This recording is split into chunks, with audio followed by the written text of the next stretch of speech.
Mr. Barton, which I see before me. For goodness sake, Mr. Barton, how is it possible? It appears that today's festivities will focus upon the merits of legal disclaimers. The facts in this case, well, frankly, the facts in this case beggar belief. Mr. Barton. Suffice it to say that the facts are vulgar, horrible, and frankly indecent.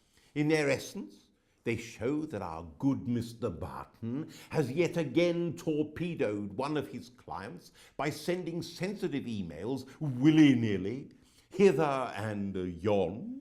How he manages it, we shall never know. In any case, Mr. Barton, you are suggesting that the facts here are effectively irrelevant and urge upon a straightforward question of law. To wit, does the inclusion in an email of a standard disclaimer with respect to confidentiality absolve a solicitor of responsibility for misuse of the confidential information it contains by an unintended recipient? It is undisputed that the rogue email in question contained a disclaimer, and I quote, under the heading of confidentiality, "The information in this email and any attachment is confidential. It is intended only for the named recipients. If you are not a named recipient, please notify the sender immediately. Do not disclose the contents to another person or take copies, and please delete the original message immediately." This wording, I note, is approved by the Law Society. You contend, Mr. Barton, that the inclusion of this disclaimer means that you bear no responsibility for what transpired after your email was released, with the sort of genius of incompetence to which you alone seem to know the secret, landing in exactly the wrong hands at precisely the wrong time.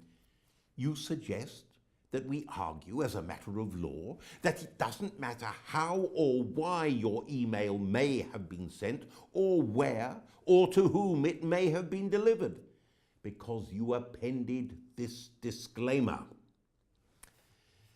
I will need to take time to consider this course, but I have to tell you, Mr. Barton, that I am troubled by the suggestion that a legal professional can satisfy his duties of client confidentiality through the simple expedient of a disclaimer.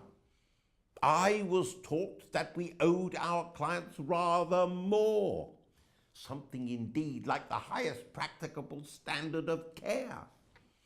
If I were the judge, Mr. Barton, and if you were to come before my court, then if there was any way at all that I could in good conscience and with legal propriety find against you, I most assuredly would.